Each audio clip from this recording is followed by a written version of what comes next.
I always thought the old stories about things with too many teeth were just that, stories.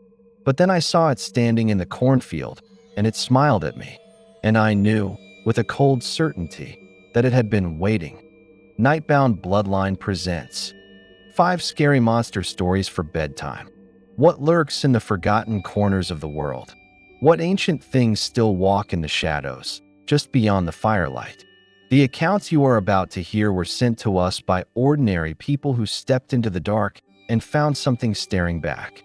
They have asked for their identities to be concealed, but their testimonies, their fear, is real.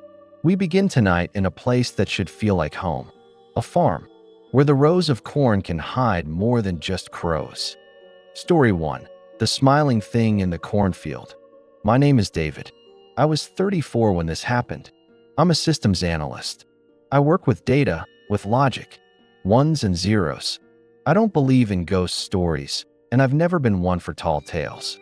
My wife, Sarah, and we just bought her grandparents' old farmhouse out in Mason County. It was supposed to be our fresh start, a quiet place to raise our kid. The first few nights were idyllic. The silence was a blanket, not the empty silence of the city, but a full, living one. At least, that's what I thought at first. It was the 3rd night. I was taking out the trash to the bin at the edge of the property, right where the lawn meets the corn. The air was cool, smelled of cut grass and damp earth. I remember hearing the crickets, a whole symphony of them. I tossed the bag in, turned to go back, and that's when I heard it. A different sound, a soft, rustling shuffling from deep within the corn. Not the wind. This was deliberate, like something was moving between the stalks, keeping pace with me. I stopped, and the shuffling stopped. My heart was just starting to thump a little harder in my chest. Raccoon, I told myself. Or a possum. I took a few more steps towards the house. The second my foot hit the gravel of the path, the shuffling started again. Closer this time. I froze, peering into that labyrinth of green and gold and shadow. And that's when I saw it. A shape, standing about 30 yards into the field. It was tall, too tall, 7 feet at least. And it was thin, wiry, like it was made of twisted rope and sticks. It wasn't a bear. It wasn't a man. Its skin, it looked gray and leathery in the fading light. But I couldn't see its face. The corn leaves seemed to cluster around its head, obscuring it. I stood there, paralyzed, my brain trying to process, to file this thing away into a category I understood. And I couldn't. And then it moved. It took a step forward, out of the deeper shadows. And the corn around its head. It wasn't the corn. It was hair. A tangled, dry mane of what looked like bleached corn silk, hanging around its face. And its face. God, its face. It had no eyes. Just smooth, gray skin where they should have been. Its nose was just 2 slits. But its mouth, it had a mouth that stretched too wide from one side of its head to the other. And it was full of teeth. Not fangs, not like an animal's. They were small and sharp and packed together like a piranha's.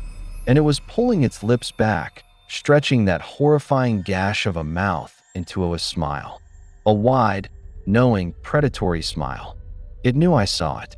And it was happy. A low chittering sound came from it, like dry corn husks being rubbed together. That's when the primal part of my brain, the part that doesn't care about logic or data, screamed at me to run. I stumbled back, my legs like jelly. I couldn't look away from that smile. It took a step towards me, its movements jerky, like an insect. It didn't run. It just followed. I finally wrenched my gaze away, turned, and sprinted for the house. I could hear the rustling, shuffling pace quicken behind me, keeping up with ease. I didn't dare look back. I slammed the kitchen door shut, throwing the deadbolt, my entire body shaking so hard I could barely stand. I peered out the window, into the dark. Nothing, just the swaying corn. For a full minute, there was nothing. Then, from just outside the window, right up against the glass, I heard it. That same dry, chittering sound. And I knew it was still smiling. We moved out a week later. I never went back into that field, not even in the daytime. The realtor told us the new owners complained of something getting into the corn. I didn't tell them what I saw. They wouldn't have believed me. But I know what was out there. I know it was real. And sometimes, when I'm in a crowded place, I'll see a gap between people, and for a split second, I think I see that gray, leathery skin and that smile full of too many teeth, waiting. A creature of the harvest, wearing a smile of needles. A reminder that even the most pastoral settings can harbor ancient, hungering things. Our next tale comes from the deep, old-growth forests of the Pacific Northwest, a place where the trees themselves seem to watch you. Story 2. The Whistler from the Pines. My name is Anya. I've been a forestry service ranger for 12 years. My job is to know these woods, to understand them. I'm not spooked by bears. I've tracked cougars, and the dark has never bothered me. I deal in facts, in the tangible. That changed last November during a solo survey in a remote sector of the Gifford-Pinchot National Forest. The air was crisp, smelling of damp earth and pine sap. It was dead quiet. Too quiet. No birds, no squirrels chattering. That was the first wrong thing. You get a sense for the rhythm of the woods. And this was a silence that felt held, like someone was holding their breath. I shook it off, put it down to the late season. I was about 2 miles from my truck when I heard it. Whistling. It was distant, maybe a half-mile away, up a ridge. It wasn't a bird song. I know every bird call in this state. This was different, sharper, almost human, but the pitch was off, like it was being forced through a throat that wasn't built for it. I stopped, listened. It stopped the moment I did. I called out, "Hello?" Nothing. Just that heavy silence pressing back in. I started walking again, quicker now, and the whistling started again. Closer. It was mimicking my pace. When I walked fast, the whistling came rapid fire. When I slowed, it dragged out the notes, long and drawn out. A cold knot tightened in my stomach. This wasn't some lost hiker. This was something playing a game. I broke into a jog, my pack thumping against my back. The whistling kept pace, now from my left, now from my right, never revealing a source. It felt like it was coming from everywhere at once, bouncing off the trees. And then I saw it, a flash of movement between the trunks. It was tall and lean, almost skeletal, and it moved with an unnatural, gliding grace. It was covered in short, dark fur that was matted with pine needles and moss, like it had been sleeping in the dirt. Its arms were too long, its fingers ending in claws that scraped against the bark of a tree as it passed. But its face, I only saw it for a second, but it's burned into me. It had no nose, just flat, blank skin. And those eyes, they were too big, too intelligent. They weren't the eyes of an animal. They were calculating. It saw me, and its head tilted, bird-like. And then, from that lipless mouth, the whistling started again, right there, 50 feet from me. It wasn't a tune anymore. It was my name. It was whistling my name. 2 notes that somehow formed Anya. Pure, undiluted terror seized me. I ran. I didn't care about direction, just away from that sound. I could hear it behind me, not running, but loping, keeping up effortlessly. The whistling continued. My name whistled over and over, sometimes from right behind my ear, sometimes from up in the trees. It was hurting me. I tripped, fell hard, my ankle screaming in pain. I scrambled behind a fallen log, clutching my radio, too terrified to speak, to make a sound. The whistling stopped. I could hear its footsteps, a soft, crushing sound on the pine needles. It was circling the log. I held my breath. I could smell it then, a sweet, cloying smell, like rotting honey and spoiled meat. Its shadow fell over me. I squeezed my eyes shut, waiting for the feel of those claws. But nothing happened. After what felt like an eternity, I heard the footsteps retreat. Then, from a great distance, one last, clear whistle. My name, a farewell, or a promise. I was found by another ranger team hours later. I never told them the whole story. What would I say? I filed for a transfer to a desk job the next week. I still have nightmares about that smell, that whistling. I go over the maps sometimes, the sector I was in. It's a place of deep, old valleys where the radio signals die and the sun doesn't reach the ground. I know it's still out there, and I know, with a certainty that chills my blood, that it remembers my name. A ranger, a master of her domain, reduced to prey by a melody in the dark. A reminder that some parts of the wild are not meant to be surveyed, only feared. Our third story ventures away from the deep woods into a secluded lakeside cabin, a place of summer memories and, for one group of friends, a souvenir of pure dread that refused to be left behind. Story 3. What followed us home from the lake. My name is Leo. I was 22. This was last summer. Me and my 3 buddies from college, Mark, Chloe, and Jake, we rented this little cabin on Hemlock Lake for a week. It was supposed to be all fishing, beer, and forgetting about finals. We're not. We weren't superstitious people. We were just kids looking for a good time. The third night, we decided to build a bonfire on the shore. It was a perfect, clear night. The sky was full of stars. We're sitting there, just talking, when Jake goes quiet. "You guys hear that?" he says. We all stopped. At first, nothing. Then a sound from the other side of the lake. A splash. Not a fish jumping. This was bigger, heavier. Then another, and another. It sounded like something was wading through the shallows over there. Something big. We shined a flashlight, but the beam just died in the darkness. Couldn't see a thing. The splashing stopped. We laughed it off, nervously. "Probably a moose," Mark said. We tried to get back to the vibe, but the mood was broken. The woods felt watchful. That's when we heard the new sound. A low, guttural clicking, like 2 wet stones being knocked together. It was coming from the tree-line, much closer now, right at the edge of the firelight. We all froze. The clicking stopped. And then, from the shadows, it stepped out. Just for a second. It was tall and gaunt, its skin slick and gray in the firelight, like a wet corpse. It had long, spindly limbs that seemed to move in joints that weren't right. Its head was elongated, with no visible eyes, just deep, dark sockets. But its mouth was open, and it was full of that same, sharp, clicking stone. It didn't have lips, just this bony orifice. And its legs, God, its legs were backwards. The knees bent the wrong way. It took one jerky, stuttering step into the light, and then vanished back into the darkness. We didn't wait. We screamed, scrambled back to the cabin, bolted the door, and pushed a dresser in front of it. We spent the whole night huddled together, listening to that wet, rhythmic clicking sound as it circled the cabin. It would stop under a window, and we could hear a slow, dragging sound, like it was leaning against the glass, listening, smelling. We left at first light, didn't even pack half our stuff. The drive home was silent. We were shell-shocked. We thought it was over. We were wrong. 2 nights later, back at my apartment in the city, I was taking out the trash.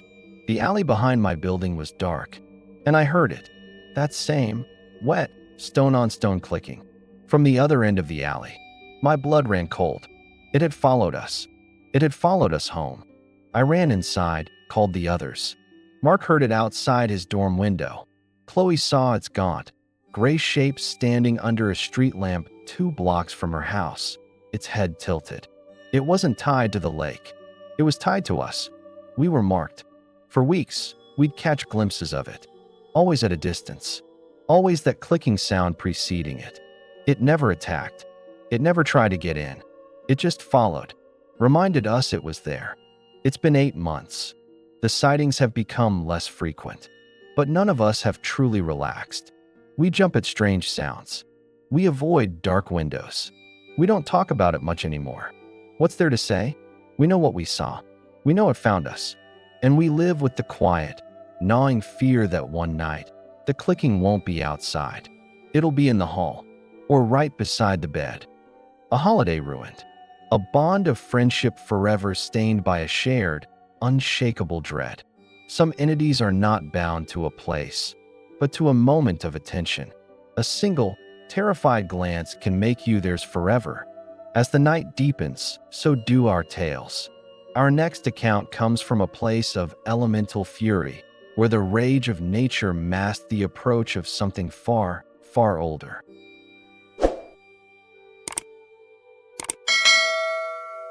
Story 4. The Shadow in the Storm.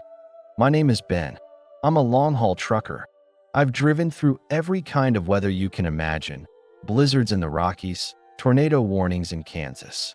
You learn to respect the road, but you don't fear it. It's your office. This was different. It was late October, and I was taking a shortcut through the Appalachian foothills to make up time.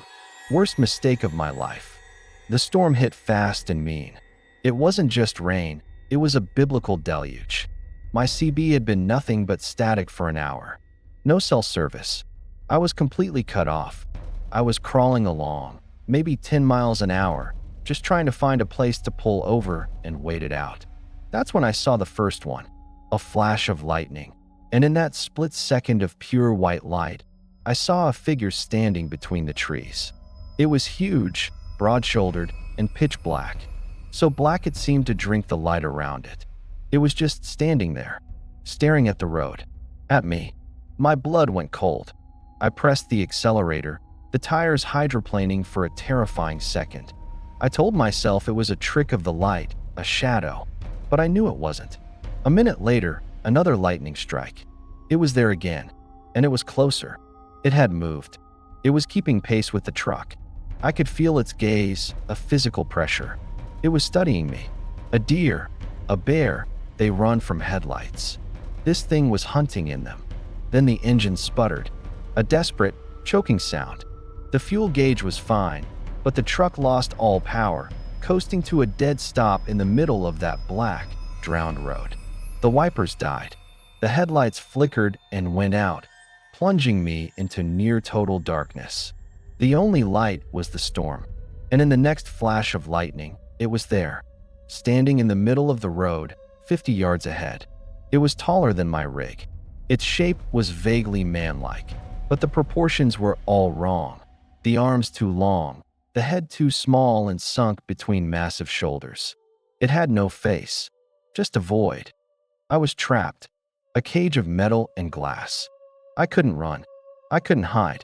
I fumbled for the tire iron under my seat, my hands shaking so badly I could barely grip it. It was a pathetic gesture, and I knew it. The storm seemed to quiet then, the wind dropping to a whisper. In that sudden, eerie lull, I heard it. A sound that wasn't the rain or the thunder. A low, deep, resonant hum that vibrated through the very frame of the truck. It was coming from it. The hum wasn't a sound you hear with your ears. You felt it in your bones, in your teeth. It was a sound of immense age and immense hunger. It took a step forward, then another. Its movements were silent, fluid, completely unaffected by the torrential rain. It left no footprints in the mud. It was getting closer, blocking my entire field of view. I squeezed my eyes shut, waiting for the end. I heard a final, deafening crack of thunder right on top of me. The truck jolted. When I opened my eyes, it was gone.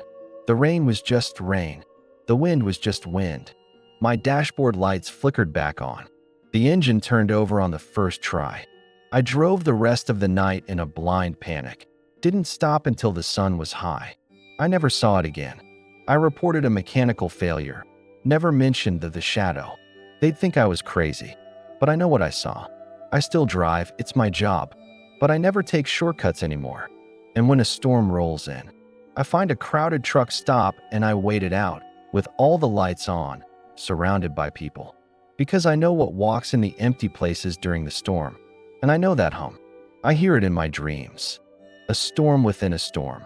A creature of living shadow and primordial sound, hunting where the world is reduced to water and fear. A reminder that there are forces that treat our mightiest machines as nothing more than tin cans. And now, for our final story, we descend from the elemental fury of the open road into the sterile, fluorescent-lit silence of a place that should be a haven. A hospital after dark. Story 5. The Last Patient. My name is Maria. I've been a night shift nurse at St. Ignatius for 5 years. You see a lot of strange things in a hospital, the effects of sleep deprivation, the way grief and pain can make people see things. I'm a skeptic by nature and by training. If I can't chart it, it didn't happen. But what happened on the fourth floor, the old oncology wing, that's one thing I'll never put in a report, and I'll never forget. It was a slow night. The wing was mostly empty, waiting for renovations. We only had one patient down at the far end of the hall, Mr. Davison, a kind old man in palliative care. He was unconscious, peacefully slipping away.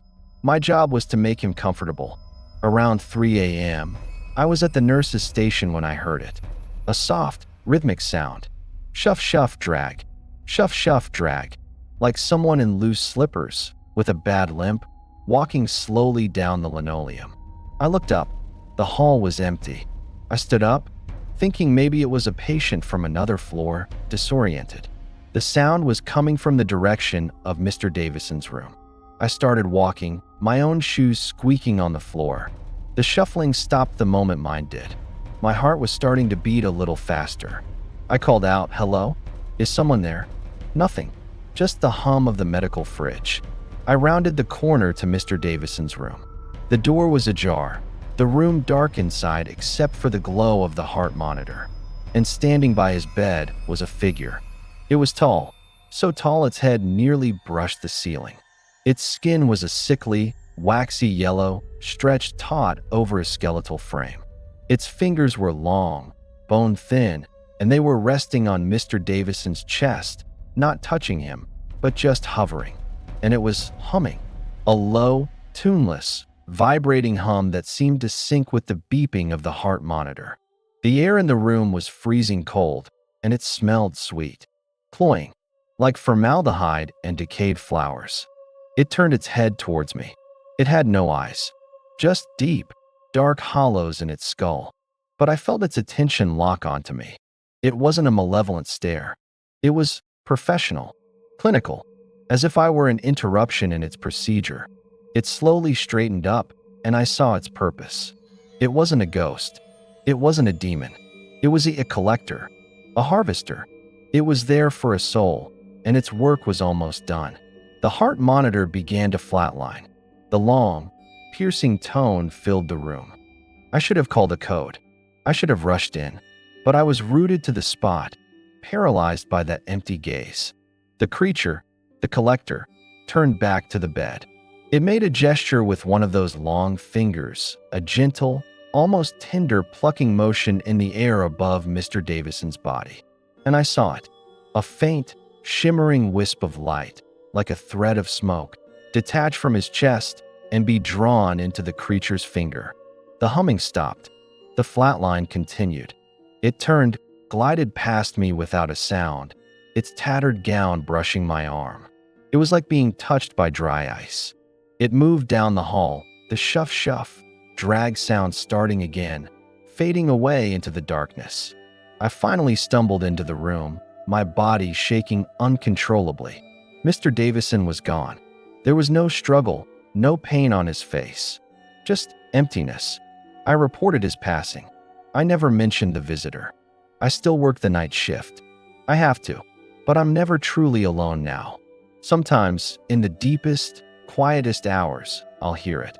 Far away, on another floor. That soft, shuffling drag. And I know it's just making its rounds. It's not evil. It's just part of the system. A part we're not supposed to see. And that knowledge that we are all, eventually, someone's last patient is a chill that never, ever leaves you. 5 stories. 5 encounters in the fragile spaces between our world and another. A smiling horror in the corn, a whistling intelligence in the pines, a clicking stalker from the deep water, a shadow that walks in storms, and a silent collector in the halls of healing. These accounts, sent to us from seemingly ordinary lives, share a common thread, the shattering of reality. They remind us that the map of the known world is still mostly blank, filled with creatures and forces that defy our understanding. The true terror is not always in the monster itself, but in the chilling realization that the world is far stranger and far more ancient than we have ever allowed ourselves to believe. If you have a story of your own, a brush with the unexplained, we invite you to share it in the comments below. You are not alone in the dark. Help us shed light on the mysteries of the Nightbound Bloodline. If you enjoyed this journey into the shadows, please show your support by liking this video, subscribing to the channel, and ringing the bell so you never miss a story. This has been Nightbound Bloodline. Thank you for listening. Until next time, sleep with one eye open.